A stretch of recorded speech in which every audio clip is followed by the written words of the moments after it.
ইতিহাস পড়তে কিন্তু অনেক সময় লাগে, আমি খুব অল্প সময় আপনাকে শেখাচ্ছি, একটু খেয়াল করেন আমার দিকে।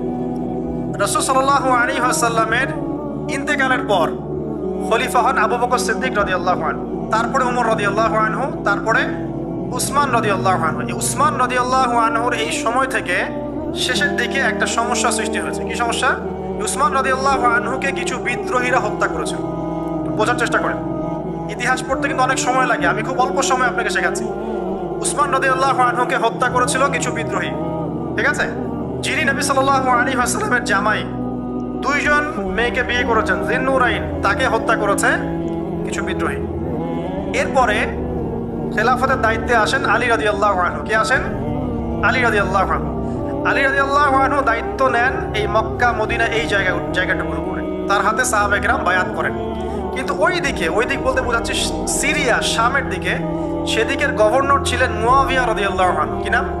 মুয়াবিয়া রাদিয়াল্লাহু আনহু। তিনিও কিন্তু একজন বড় মাপের সাহাবী, ঠিক আছে? তো মুয়াবিয়া রাদিয়াল্লাহু আনহু সেখানে নিজে সেখানকার খেলাফতের দাবি করেন। আলী রাদিয়াল্লাহু আনহুর হাতে বায়াত তিনি করেননি। আলী রাদিয়াল্লাহু আনহুকে বারবার একটা বিষয়ের চাপ দেওয়া হচ্ছিল যে ওসমান রাদিয়াল্লাহু আনহু শাহাদাতের আগে বিচার করতে হবে, হত্যাকারীর বিচার করতে হবে। তো এখানে একটা দ্বন্দ্ব, মানে একটা পলিটিক্যাল দ্বন্দ্ব সৃষ্টি হলো। ওইদিকে মুয়াবিয়া রাদিয়াল্লাহু আনহু তিনি খেলাফতের দাবিদার হয়ে উঠলেন, এদিকে সাহাবায়ে কেরাম সহ অনেকেই আলী রাদিয়াল্লাহু আনহুর কাছে বায়াত করলেন। তো এর ফলশ্রুতিতে দেখা যায় আলী রাদিয়াল্লাহু আনহু তার রাজধানীটাকে কুফায় নিয়ে যান, ইরাকের কুফায়। তো ইহুদিদের ইন্ধনের ফলে এক পর্যায়ে দেখা যায় যে আলী রাদিয়াল্লাহু আনহুর এক পক্ষ এবং একদিকে মুয়াবিয়া রাদিয়াল্লাহু আনহুর এক পক্ষ, তারা একটা অনাকাঙ্ক্ষিত যুদ্ধের দিকে চলে যান, ঠিক আছে? এই যুদ্ধটাকে বলা হয় সিফফিনের যুদ্ধ। কিসের যুদ্ধ? সিফফিনের যুদ্ধ। এটা সংঘটিত হয়েছে 37 হিজরিতে। কত হিজরি? 37। এর আগের বছর আবার উটের যুদ্ধ হয়েছে, জঙ্গে জামাল। তারপরের বছর এই সিফফিনের যুদ্ধ। সিফফিনের যুদ্ধে আলী রাদিয়াল্লাহু আনহু বিজয় লাভ করেই ফেলেছিলেন। এই সময় মুয়াবিয়া রাদিয়াল্লাহু আনহুর দলের মধ্যে আমর ইবনে আস রাদিয়াল্লাহু আনহু তিনি বলছেন যে কোরআন ফয়সালা করবে।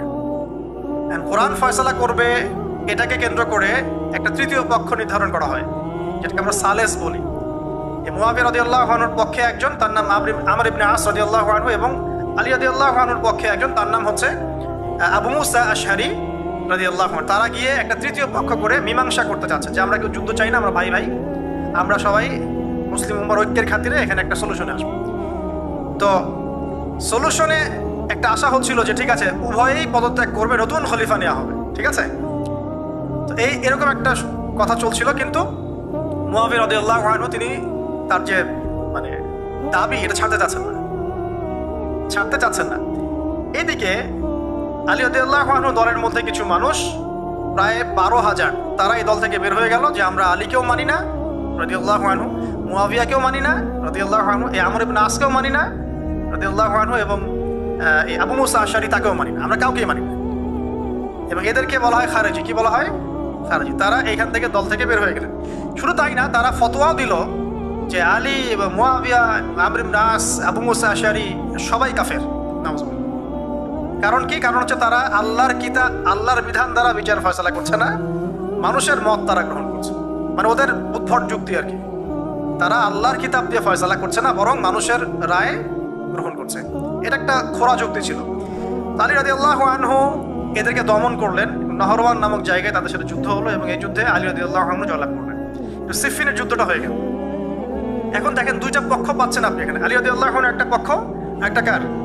মুয়াবিয়া রাদিয়াল্লাহু আনহুর পক্ষ। এখন এই যে খারেজিরা বের হয়ে গেল, এখন তো দেখা যায় যে কিছু কিছু শব্দ বললে মানুষ খারেজি ট্যাগ দিয়ে দেয় না? দেখেন এই খারেজি আকীদার সাথে কিন্তু আসলে পলিটিক্যাল সমালোচনার কোনো সম্পর্ক নেই। যদি খারেজি আকীদার সাথে পলিটিক্যাল সমালোচনার সম্পর্ক থাকতো তাহলে তো মুয়াবিয়া রাদিয়াল্লাহু আনহু এবং তার অনুসারীদেরকেও খারেজি বলতাম।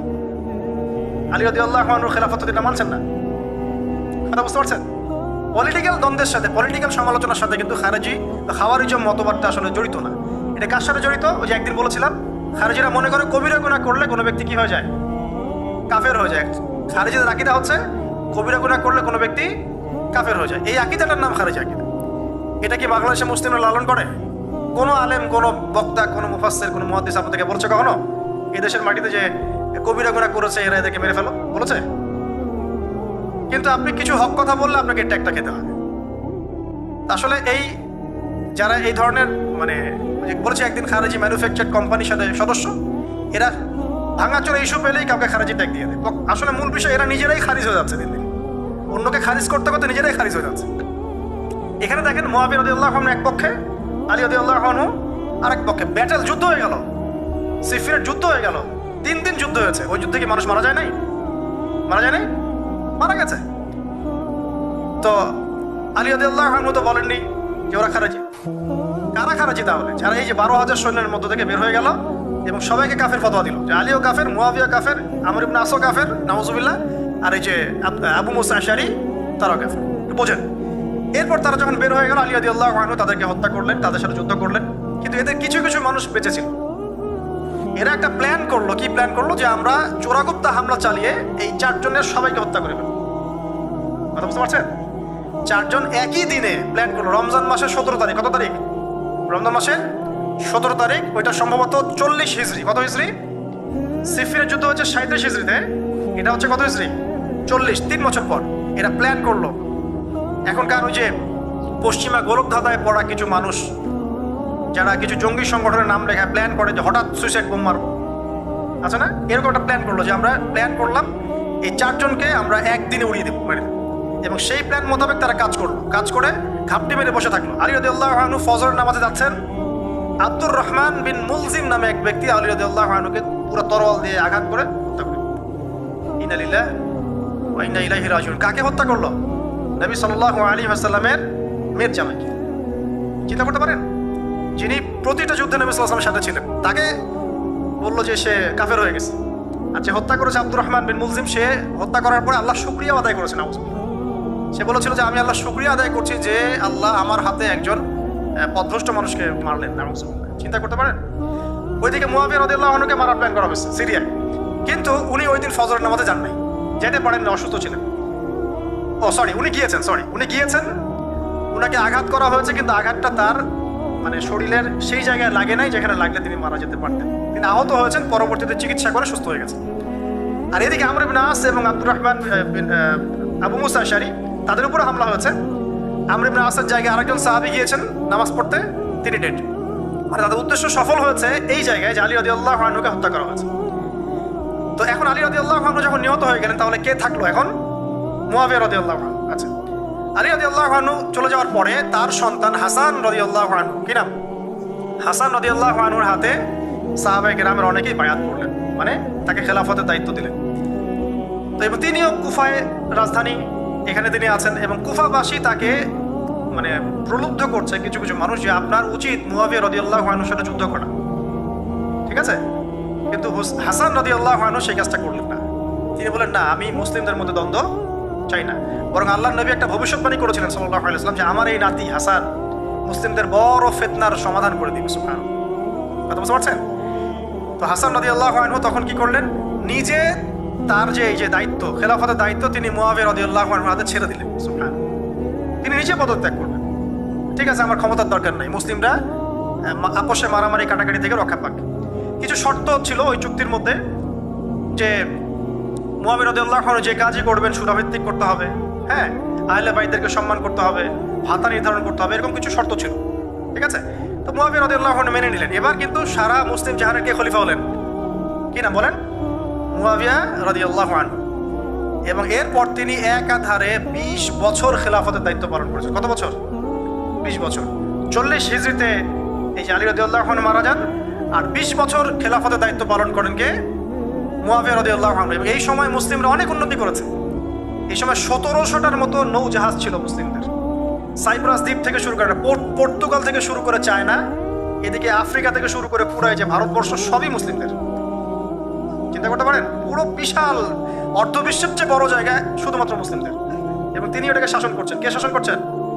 মুআবিয়া রাদিয়াল্লাহু আনহু। ঠিক আছে? এবার টার্নিং পয়েন্ট। এবার মুআবিয়া রাদিয়াল্লাহু আনহু ইন্তেকাল করলেন 60 হিজরিতে। ঠিক আছে? আর এদিকে হাসান রাদিয়াল্লাহু আনহু ইন্তেকাল করেছিলেন 49 হিজরিতে। ইন্তেকালের সময় তিনি তার পরবর্তী দায়িত্বশীল নির্ধারণ করে গেলেন বা নিয়োগ করে গেলেন তার পুত্র ইয়েজিদকে। কাকে? ইয়েজিদকে। এই জায়গাটাতে সাহাবায়ে কেরাম রাদিয়াল্লাহু আনহুমের অনেকেই মানেন নাই, কারণ তখন তার চেয়েও যোগ্য মানুষ সমাজে ছিল। ঠিক আছে, তখন আব্দুল্লাহ বিন ওমর বেঁচে আছেন, আব্দুল্লাহ বিন আব্বাস বেঁচে আছেন, আব্দুল্লাহ বিন জুবাইর রাদিয়াল্লাহু আনহু, বড় বড় জলিল কিয়াদি সাহাবী, তারা তখন বেঁচে আছেন। কিন্তু কি করলেন মুআবিয়া রাদিয়াল্লাহু আনহু, আল্লাহ তাকে জান্নাতবাসী করুন, তিনি তার ছেলে ইয়েজিদকে শাসন ক্ষমতা দিয়ে গেলেন। এই যে শুরু হলো বাবার পরে ছেলে, বুঝতে পারছেন, রাজতন্ত্র শুরু হলো। এবার সাহাবায়ে কেরামদের মধ্যে অনেকেই এটা মানতে চাচ্ছেন না। যারা মানতে চাচ্ছেন না তাদের মধ্যে আছেন আব্দুল্লাহ বিন ওমর, ওমর রাদিয়াল্লাহু আনহুর ছেলে, আছেন আব্দুল্লাহ বিন আব্বাস রাইসুল মুফাসসিরিন, আছেন আব্দুল্লাহ বিন জুবাইর, জুবাইর বিন আওয়াম রাদিয়াল্লাহু আনহুর ছেলে, এরকম বড় বড় সাহাবী, এবং তারা মক্কা মদিনায়। তো আচ্ছা, এখন এই সাহাবীদেরকে কি আমরা খারিজি বলবো? তারা যে পলিটিক্যালি তাকে সমর্থন করছেন না, পলিটিক্যালি কোনো গভর্নমেন্টের সমর্থন না করলেই খারিজি হয়ে যায়? যদি কেউ বলে আরব বিশ্বের সব যত নেতা আছে এদের মধ্যে অনেকেই ইসরায়েলের সাথে আতাত করেছে, সে কি খারিজি হয়ে যাবে? এই সমালোচনার সাথে খাওয়ার জমের কোনো সম্পর্ক